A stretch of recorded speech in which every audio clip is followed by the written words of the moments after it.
So we are talking today about client and carer reviews in this customer masterclass. We've done lots of these masterclasses now, and this is actually number 15. So the other 14 are all linked here. We will obviously include links to all of them in the next email that comes over to you as well.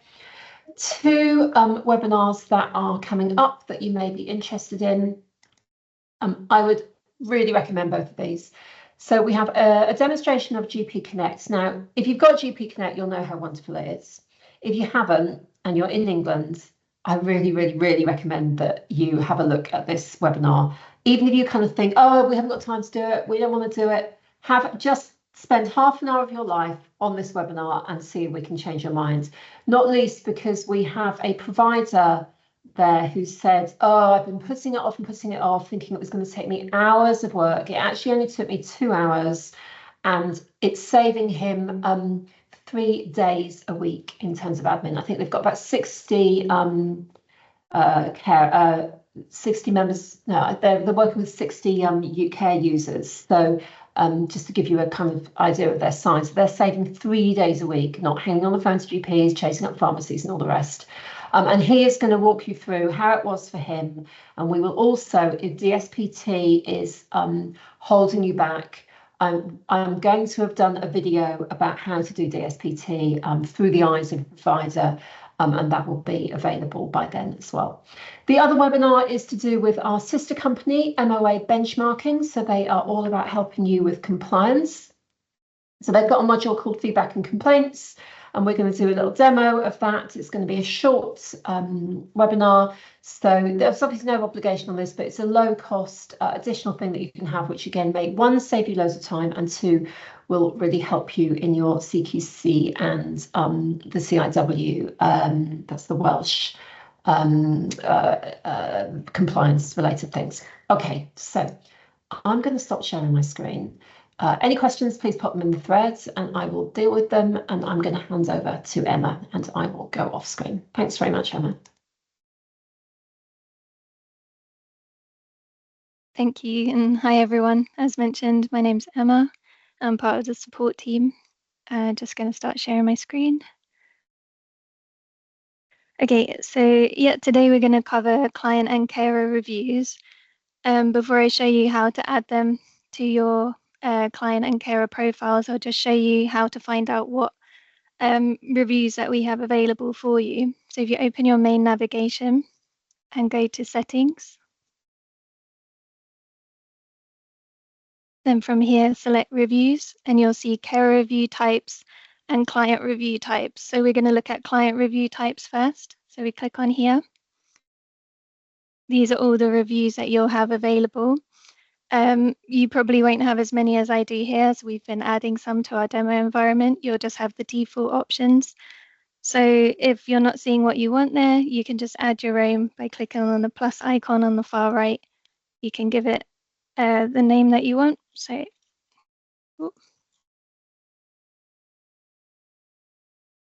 typo, and then click create, and you'll see your review has been added there.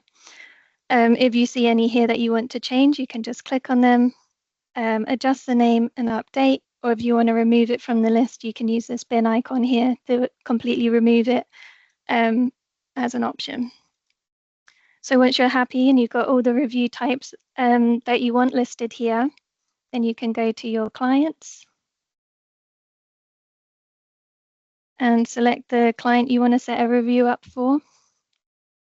On the submenu, you'll find reviews just here, and this is where you set them up.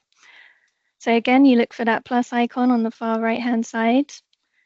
The drop down here is coming from that list that we just looked at. So we should see my one that I just added. There it is, Emma's review.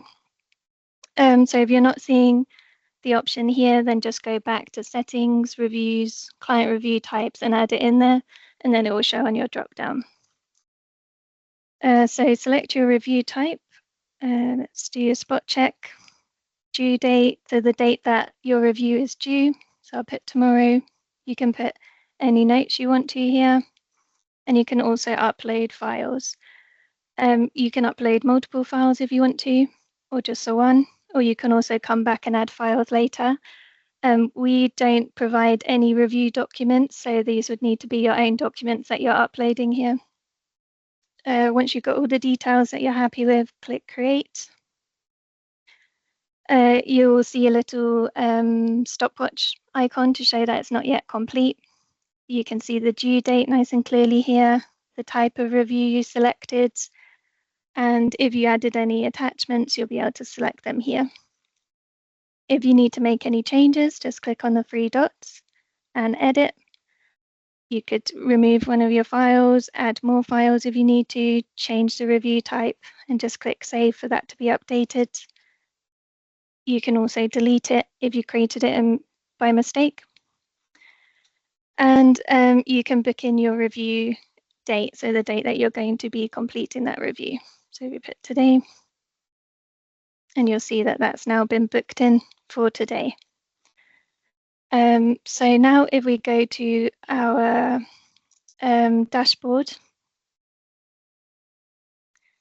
you will see that your review is showing here if the date is coming up. So I put mine as tomorrow where it expires, so it's showing in the expiration section of this week. If I click today, it's not showing because it's not expiring until tomorrow. You can also see it in the rest of the month tab. Next month it won't show because it's for this month.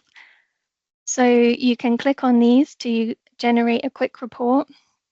So if I click on that, it's going to create a quick report for you with the filters of the dates that you selected. So I selected this week. That report is showing this week, so 10th to the 16th of November. It's pre-filled that, and it's showing the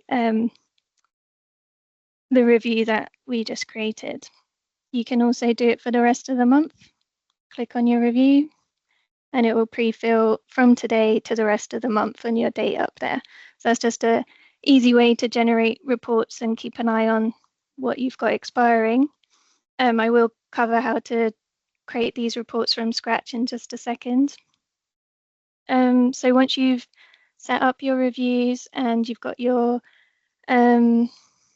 expiration date showing, maybe you've now come to complete that review. Before we mark it on the client section, I'll just show you how to add those outcomes. So if you go to your clients tab, and then there's an option here called review outcomes. If you click on that, these are all the options that you have of what you can mark that review with. So again, if you're not seeing what you want here, just click on the plus icon and you can give it a name, anything you want, and it will show on the list here. If you've got one that you don't quite like the name of, you can click on it and update the name just like that. You can also click on the three dots here and archive it, so that will stop it from showing on your drop down. So if I just do that one for the unsatisfied, it will ask you for your password. And you'll see that it's now been archived as of today. So that means it's still there available, but it's not going to show up on your drop down, so you can't use it at the minute. If you want to unarchive it, just click on the three dots, put your password in again, and it will be back. You can also delete it if you want to, just by clicking the three dots and the delete bin icon there to remove it completely from your list. So these are all your outcomes that you have. Once you're happy with them, if you go back to your client and your review that you set up, you can click on the three dots and add an outcome. So we'll put today of when we completed the review, time, let's do 1 o'clock. The results, so this is bringing up that list that we just looked at. So if you're not seeing what you want here, just go back to clients and review outcomes to add your own outcome into this list.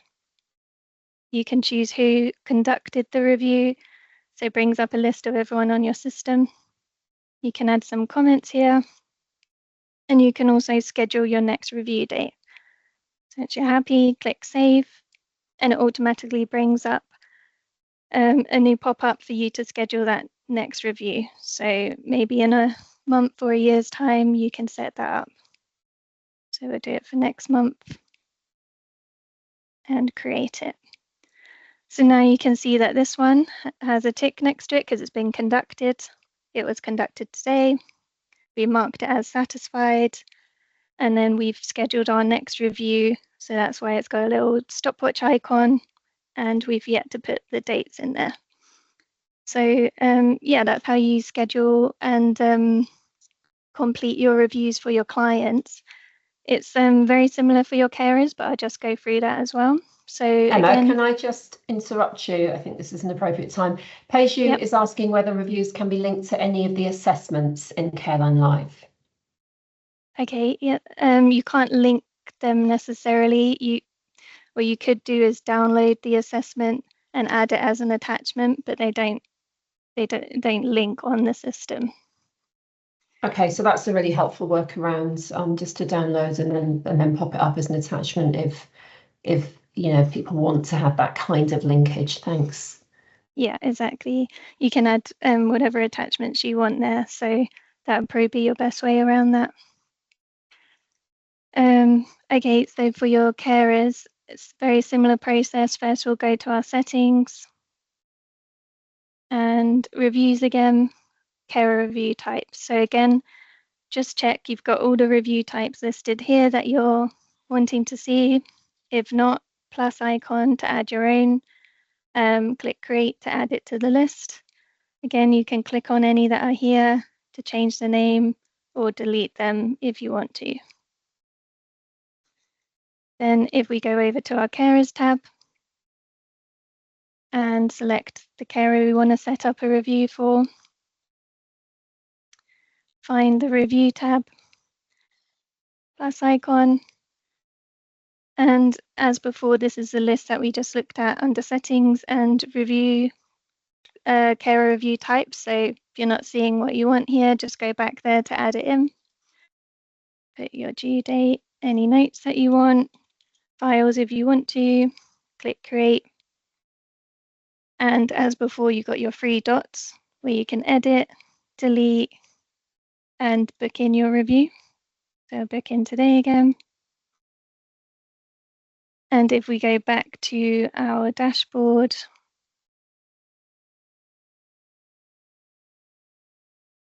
we will see it as expiring over here. So you've got two carers reviews that are expiring, and if we click on it, it's going to automatically generate that report for us. Again, it pre-fills the dates depending on what tab you've clicked on. So it's listed all those there, and you can export them if you want to. Same for the rest of the month. You can click on it to automatically generate a report for you. When you're ready and you've completed your review, just before you mark it, you can go to your carers, go to your review outcomes here. And this is again where you can add your own outcomes if you don't like what's listed here. So just the plus icon to add a new outcome, or you can click on what's already there and change the name if you want to. And as before, you can archive it or delete it so it no longer shows on the list. So once you're happy with that, go back to your carer and click on the three dots where you can add an outcome. So we'll just put today again. And the results. So we're just seeing from the list that we just looked at. You put who it's conducted by, any comments that you want to, and if you want to schedule your next review, you just tick this box and save. And it will automatically come up with the option to schedule your next review. And it doesn't have to be the same one. You can put a new one there if you want to, or you can keep it as the same type. And create. So as before, it's updated now. So you can see this one's been conducted. It was a spot check that was booked for today and conducted today. And then we've got this one ready for December. If you forget to tick that schedule next review, you can just create one as you did before from the plus icon there. So you can create as many as you want and have them all lined up for all the time. So you could have one each month already set up, and you just come in when you're ready to mark them as complete. Some people also like to use them for things like doctor's appointments. So that could be quite useful just to keep track of that. So you'll see on your dashboard a GP appointment for a certain client, and you can keep track of it and add any relevant attachments if you want to. Okay, so then once you've set those up, the last thing I'm going to show you is how to run reports. So you might have already done some reports before, so then you'll know you just have to go to the reports tab just here. And on the reports tab, you have various options to choose from. The one that's relevant here is the client review and carer review. So this one, client reviews, it will automatically show today's date, but if you click on that, you can either set your own date range, or you can use our pre-filled options. So we've got today, yesterday, this week, this year, last year, various options there for you to choose from. So select the one that you're wanting and make sure you've got the teams that you want showing there. You can also tick our filter here, which will just show you your overdue reviews, or you can click view report and it will give you more options to filter it here. So if you click on this drop down, you can choose if you just want a specific client to be looking at, whether they're active. You could filter by client type if you want to, and then you've got various review filters here as well. So you can choose whether it's been conducted already, if the report's overdue, if you didn't tick that before. You can click on, you can just look at a specific review type. So if you just wanted to look at spot checks, you can select that here. And you can also filter by outcome. So if there's any that were marked as not unsatisfied, for example, you can filter by them. Just remember when you're adding your filter options to click the apply filters there, just so then it updates your report for you. Otherwise, it will show down here of everything, all information. It all just brings it all in and shows it down here for you.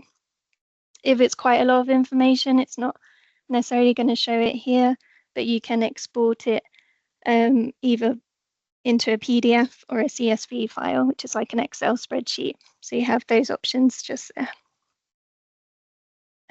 So yeah, that's your client review report, but you can do the same for your carers as well. So very similar, just click on carer reviews here. Again, choose your date range and your teams. And if you want to, you can pre-fill it so it's just overdue reviews. Then you click view report. And again, you have your filter options. If you just want to see a particular carer or a particular review type, you have those options there. You click apply filters, and then it will filter that information here. And again, you can export it up the top just there. So yeah, that's everything really. It's not too big a topic. Yeah, you just the way you set up your clients is client reviews is very similar to how you set up your carer reviews, and same with running the reports. You just make sure you pick the right one, whether it's carer review or client review, and put in the filters that you're wanting to see. So yeah, that's everything. Is there any questions? There are a couple. Now, I was just answering a question, and I think I missed you saying this. Helen was asking whether it's possible to report on overdue reviews, but I think you did show how to put the filter on for that, didn't you? Yeah, so you can, when you first go onto your report, it does give you a pre-fill. So care reviews, for example, it's got overdue here, so you can just click that and it will automatically just show you your overdue ones. Or you can do your own filter options here as well, and it will give you the chance, if you missed ticking that, you can then tick it later to only show those that are overdue. Great. And then a supplementary question from Matt. Is it possible to get a percentage of review compliance? I'm not sure about that one. I'd maybe have to check that. Yeah, I think it's probably not something we do. It may be obviously something that may come when we implement the Looker Studio bits and pieces, but that isn't happening this week. Right. So Melvin, you asked about whether it was possible to touch on how to roster. I have answered that in the thread because really rostering is an entire masterclass in its own right. So what I've given you in the thread is a link to the webinar that we ran earlier in the year on rostering and generating bookings. So yeah, obviously that's not going to be live, but it is still as it was for that webinar. So please click on that link and have a look. Leela is asking, if you miss a deadline for a review, does it stay on the dashboard until completed? Only it will show on the dashboard if it's where's my dashboard? So if it's still within this time frame, like say it was today, or yesterday, sorry, it will still show as this week or rest of the month. But once you've moved on, then it won't show on the next month because it was due last month. So that is something, if you feel that there's some non-compliance going on there, that before the end of each month you probably do need to do a check back on the previous month before that all disappears. That information. Yeah, just keep an eye on these expirations on here, and maybe like you said, run a report every month just to make sure you've not missed anything. Yeah. Here's another one. Can other options be added to the carer reviews like supervision and appraisal? Yeah, so you from your settings, that's where you can choose all the review types that you want to show. Is that what you mean? So you go to settings and reviews, care review types or client review types, and these are all your options that you have. So if you wanted to supervision, yeah.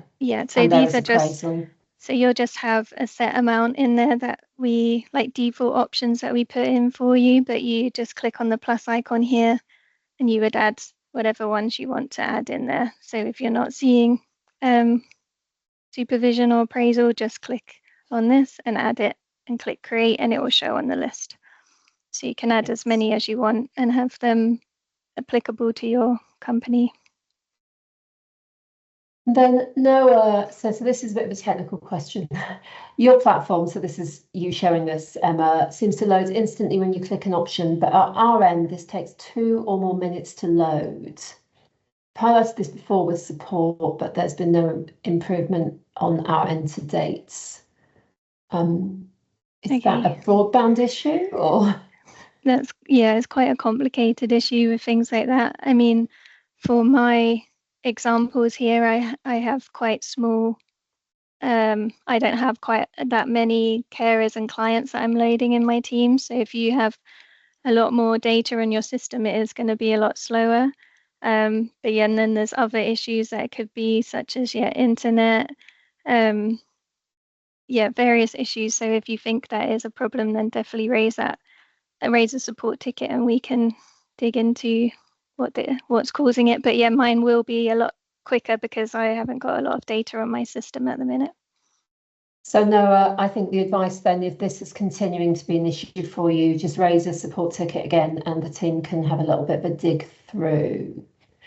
Leila is asking if there's a place where you can find all the webinars. Okay, so every time we email out with the recording of the most recent webinars, we include a list of all the current webinars to date there. So that will be, in a previous email of yours, and we will be emailing that out to you in the next day or two.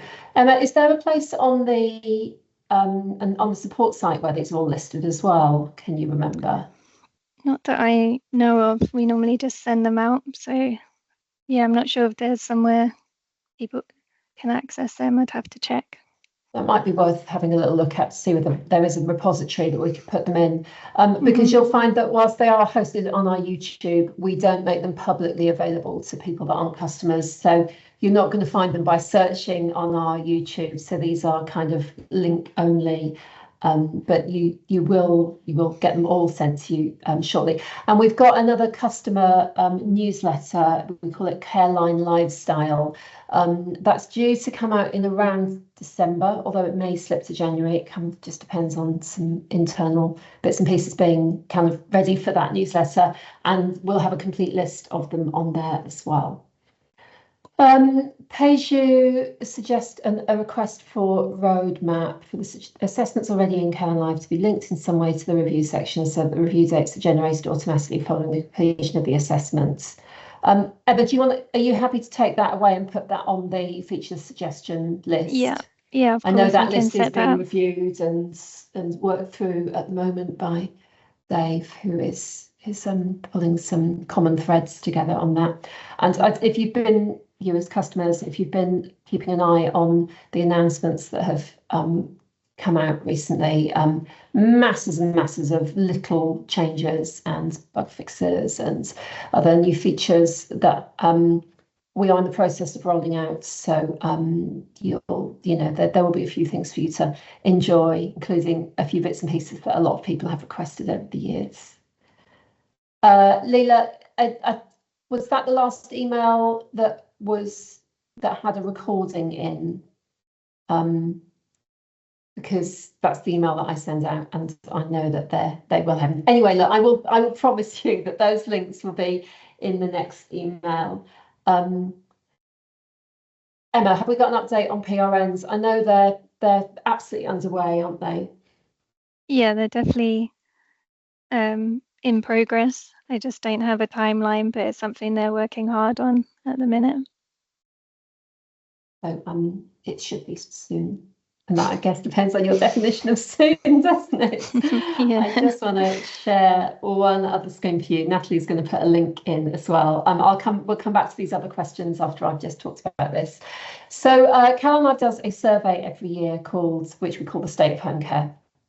And we just map how things change over time and see what particular issues you are facing this year versus last year. This is open for a few more days. If you've not taken part in it, I'd really, really ask that you spend. It takes about 10 minutes to do. You stand a very good chance of winning a Clive, which is our little dinosaur Clive. You stand something like a 1 in 8 chance of winning something based on the numbers of people that take part in the survey. So there's Clives, and there's £100 as the first prize. That will be in a voucher, and we are also, every person that everyone that submits, we put some money to the Care Workers Charity, which is an excellent cause. So the link for that Typeform link is in the chat. So let me stop sharing that screen and just come back to other questions. Can booking schedules be duplicated from day to day rather than rearranging the generated bookings every day? We're a little bit off topic here, Emma. Can what be duplicated? Sorry, booking schedules be duplicated from day to day rather than rearranging the generated bookings every day. So it's more like the best way to do is set it up in the schedule, the client schedule. So then that's like the blueprint of the bookings, and then from there you can generate them, like a large range of them at once. So you can generate a couple of weeks ahead. I'm not sure if that's what you're asking. But that would, to my mind, answer that question. So good. Are medication record and audits available yet? Do you know? Medication records and audits. I'm not sure about that one. Okay. Don't worry. It's so Wednesday, if you could maybe put that request in through the usual channels to ask where progress is on that, that would be helpful. Sorry, this isn't the best forum to be asking for progress reports on, product and development and that kind of thing, because you know, the two of us are not going to be as au fait with it as obviously the product or the dev team would be. Just going back to the booking schedules duplication issue, Emma, what they're saying is, can I duplicate the template I've used today for tomorrow? The template for So I guess if you've got a booking that's set up on one day, can you just click a kind of clone or duplicate on that? Right. So when you set it up in the schedule, you can set what days you want it to apply to. So you can have a 8 o'clock booking and apply it to every day of the week, if that's what you mean, or Okay, like whatever so days you want it to apply to. I think what they're asking is, okay, well, I didn't do that at the time. I didn't duplicate Right, it for days going forward. So this is the booking that is kind of there. It's been created. Can I clone it? And I think the answer to that is no. Yeah. Yeah, it's no, but if you set it up in the schedule, then it's always there and you just have to generate it. You're not having to keep filling those details out. So that's why it's best to do it in the schedule, because then all you need to do is generate, and you can generate a load at once. Right. But yeah, you can't duplicate individual booking or entry. No. But really the schedule option is almost as good. You've just got to remember to do it in the schedule to begin with. Yeah, Lovely. Exactly. Thank you. That's clear to me. And I'm not a super user at all. So good stuff. Right, look, let's draw all of that to a close. Thank everyone for your time. We love to do these webinars because we love you to be able to fully utilise CareLineLive. We haven't yet got the topic and the date for the next one, but we hope to have another in a few weeks' time. Obviously, we will be emailing you about that. Thank you so much for helping us with all of that today, Emma, and for Natalie in the background. And we will be dropping you an email with the recording soon. Thanks very much. Bye-bye then. Thank you.